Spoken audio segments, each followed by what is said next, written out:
కొమరంభీం ఆసిఫాబాద్ జిల్లాలోని గుండివాగుపై బ్రిడ్జి లేకపోవడంతో ప్రజల రాకపోకలకు ఇబ్బందికరంగా మారింది. సమీప గ్రామాల ప్రజలు తీవ్ర ఇబ్బందులు ఎదుర్కొంటున్నారు. ఏళ్లు గడుస్తున్నా బ్రిడ్జి నిర్మాణం పూర్తి చేయకపోవడంతో రోజు తిప్పలు తప్పడం లేదని ప్రజలు ఆందోళన వ్యక్తం చేస్తున్నారు. తమ సమస్యలను పరిష్కరించాలని డిమాండ్ చేస్తున్న గుండివాగు సమీప గ్రామాల ప్రజలతో మా ప్రతినిధి Arun Kumar face to face.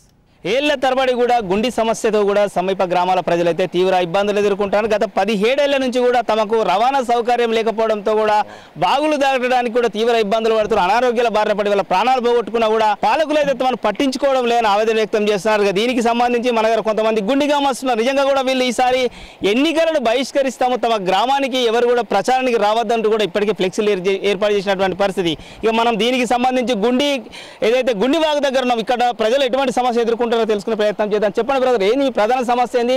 ఎన్ని సంవత్సరాల నుంచి సమస్య ఎదుర్కొంటున్నారు? మేము 2006 నుంచి శంకుస్థాపన చేసిన కాడ నుంచి మాకు గుండి బ్రిడ్జి అవుతుందేమో అనుకున్న ఆలోచనల మీద మేము బ్రతుకుతున్నాము. ఎందుకంటే మా ప్రధాన సమస్య అయితే ఇది గుండి బ్రిడ్జే. ఎందుకంటే రవాణా సౌకర్యం ఇక్కడ కూతవేటులో ఉన్న మన కొమరంభీం డిస్టిక్కి రాకట పోకట చేయాలంటే చిన్నగా 3 కిలోమీటర్ల దూరం. కానీ వర్షాకాలంలో వస్తే ఇంత 4 నెలలు మేము పని వాళ్ళు ఉన్నారు, కూలి పని వాళ్ళు ఉన్నారు, కూలి మీద బతికే వాళ్ళు, రైతులు ఉన్నారు. రైతులకు ఎరువులు తేవాలన్నా మందులు తేవాలన్నా మన రైతుల ఊరు ఇది గుండి అంటే వాళ్ళకు కూడా ఇబ్బందులు అవుతున్నాయి. ప్రతి చదువుకున్న పిల్లలు ఉన్నారు, చదువుకున్న పిల్లల చదువులు కూడా నాశనం అవుతున్నాయి. గత 2-3 సార్ల కలెక్టర్ దగ్గరికి వినతి పత్రం కూడా ఇవ్వడం జరిగింది. ఒకసారి 2014లో కూడా ఇవ్వడం జరిగింది, 2019లో కూడా ఇవ్వడం జరిగింది. ఇక మొన్న కూడా కలెక్టరేట్ని ముట్టడి చేయడం జరిగింది. అయినా కూడా పట్టింపు లేకుండా గుండి బ్రిడ్జిని పూర్తి చేయకుండా ఇలానే మమ్మల్ని ఇది చేస్తున్నారు. దీన్ని పట్టుకొని గుండి బ్రిడ్జి వలన ఇది మనకు ప్రధాన సమస్య. అన్ని కష్టాలు ఇదే ఉన్నాయి. ఇదే ఆపత్తి. ఎప్పటి కావాలి మన బ్రిడ్జి ఉంటేనే మనం ఓటేస్తాం, లేకుండా ఓటేయము. అంతా ఇదే బాధ మనకు. అంతా అన్నీ మనకు ఇదే కావాలి. బ్రిడ్జి గురించి మాట్లాడుతున్నాము, అందు గురించే మనకు బ్రిడ్జే కావాలి సార్. నడిచినాం కానీ మా పిల్లలు ఎట్లా నడుస్తారు? మా పిల్లలకు ఇబ్బంది ఉన్నది కదా. ఇప్పుడు బడికి పోయేటోళ్ళకి మేమంటే నడిచినాం, నాటి మనుషులం ఎట్లనో. ఇప్పుడు పిల్లలకు ఎంత బాధ, అట్లా తిరిగిపోవాలి. ఇల్లు నుంచి అదే అనియరు, మళ్ళా మాకు బ్రిడ్జ్ కావాలి సార్ అంతే. మీరు చెప్పండి, ఎటువంటి ఇబ్బంది ఎదుర్కొంటున్నారు? ఏంది అసలు పరిస్థితి? వర్షాకాలం వస్తే నిజంగా గర్భిణీ స్త్రీలు చాలా ఇబ్బంది పడి చనిపోయేటువంటి పరిస్థితి ఉందని చెప్తున్నారు. చనిపోయినలాట కూడా ఏంది అసలు పరిస్థితి? ఎందుకు మరి వాళ్ళ మీద ఖచ్చితంగా ఎవరైతే అధికారులు ఉన్నారు కావచ్చు, ప్రజాప్రతినిధుల మీద ఎందుకు మీరు డిమాండ్ చేస్తలేరు? 17 సంవత్సరాల నుండి గుండివాగుపై వంతెన నిర్మాణంలో ఉంది. అధికారులు కానీ నాయకులు కానీ మా గుండి మీద చిన్న చూపు ఉంది. గర్భిణీ స్త్రీలు వర్షాకాలంలో ఇట్లకెళ్ళి పోవాలంటే 3 కిలోమీటర్స్ ఉంది, అట్లకెళ్ళి పోవాలంటే 30 కిలోమీటర్. కానీ ఆ రోడ్డు కూడా బురద ఉంది, అట్లకెళ్ళి ఆటోలు రావు, అంబులెన్స్ రావు.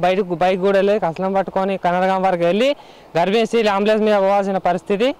కాబట్టి ఇప్పటికైనా గవర్నమెంట్ స్పందించి మా బ్రిడ్జిని తొందరగా పూర్తి చేయాలి.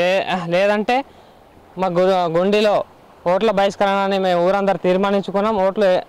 ఎట్టి పరిస్థితిలో ఓట్లు వేయము, బ్రిడ్జి అయినప్పుడే మా ఓట్లు అని మేము ఫ్లెక్సీలు కూడా ఏర్పాటు చేసుకున్నాం. రైట్గా దీనికి సంబంధించి మన దగ్గర ఒక ప్రయాణికుడు ఉన్నాడు. ఎటువంటి ఇబ్బంది పడుతున్నారు? వాహనాన్ని కూడా ఈ వాటర్లో కూడా దుబ్బుకుంటూ వెళ్తే కూడా వెళ్ళేటువంటి పరిస్థితి లేదు. ఎటువంటి ఇబ్బందులు పడుతున్నారు చెప్పండి, ఎట్లా ఉంది పరిస్థితి? ఏంది ఇదంతా? సార్ పరిస్థితి ఇది మామూలు విషయం కాదు సార్. 18 సంవత్సరాల నుంచి ఇదే కష్టం. ఎవడేమన్నాడు పిల్లలు? మేము అడిగినామా? ముందు నుంచి తాతల నుంచి నిలవసించారు. మేము అడిగినామా ఈ పిల్లర్లు ఏంటి, ఈ సగం బ్రిడ్జి చేయండి, ఉన్న కమిషన్లంతా కొట్టుకుపోలేని కమిషన్ల పర్వం. మెయిన్ ఏంటిదంటే కమిషన్ 2 years బ్యాగ్ చిన్న పిల్లలు కలెక్టరేట్ వరకు ఇక్కడ నుంచి 4 కిలోమీటర్లు పాదయాత్ర పోతే వాటర్ బాటిల్ ఇచ్చే ఉన్నగాడు లేడు సార్.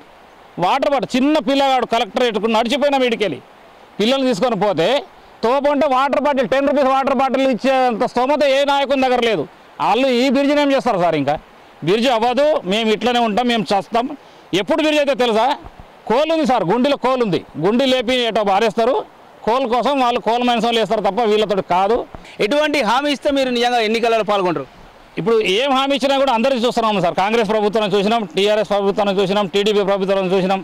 వాళ్ళు తలుచుకుంటే ఎప్పుడో మా బ్రిడ్జి అయ్యేది, కానీ వాళ్ళు చేయొద్దనే ఉన్నారు. అది ఎట్లా కాదు మాకు తెలుసు. నా ఒకటి నేను వేయను సార్.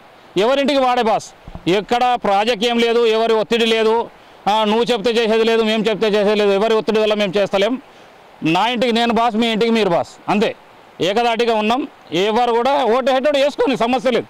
వాళ్ళు గవర్నమెంట్ దాని ప్రకారం వాళ్ళు వస్తారు, డబ్బాలు పెట్టుకుంటారు, ఏం చేస్తారో తెలియదు. కానీ మన ఓటు మనం కాపాడుకోవాలి అంతే, వేసేది లేదు. తీర్మానం అదే అయింది.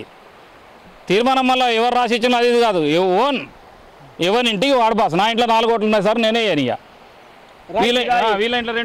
ఇదే అయితే గుండి గ్రామస్తులు ఆవేదన తెలుపుతున్నటువంటి పరిస్థితి. పాలకులు మారుతున్న, ప్రభుత్వాలు మారుతున్న, తమ సమస్యను అయితే పరిష్కరించడం లేదని చెప్తున్నారు. ఓట్ల సమయంలో వచ్చి హామీలు ఇచ్చినటువంటి నాయకులు తర్వాత గెలిచిన తర్వాత తమ గ్రామాన్ని కూడా పట్టించుకునేటువంటి పరిస్థితి. ఇప్పటికే 10 గ్రామాల గ్రామస్తులము అనేక ఇబ్బందులు ఎదుర్కొంటున్నా తెలుపుతున్నారు. ఇప్పటికైనా కూడా ఖచ్చితంగా ఎన్నికలను అయితే బహిష్కరిస్తామని కూడా ఇప్పటికే మేము ఫ్లెక్సీలు ఏర్పాటు చేయడం జరిగిందని చెప్తున్నారు. ఏదేమైనప్పటికీ కూడా ఇక భవిష్యత్తులో రాబోయేటువంటి ప్రభుత్వాలు ఈ సమస్యను పరిష్కరిస్తే లేదని వేచి చూడవలసిన అవసరం ఉన్నది. Camera person Srinivas, Arun Kumar, Raj news.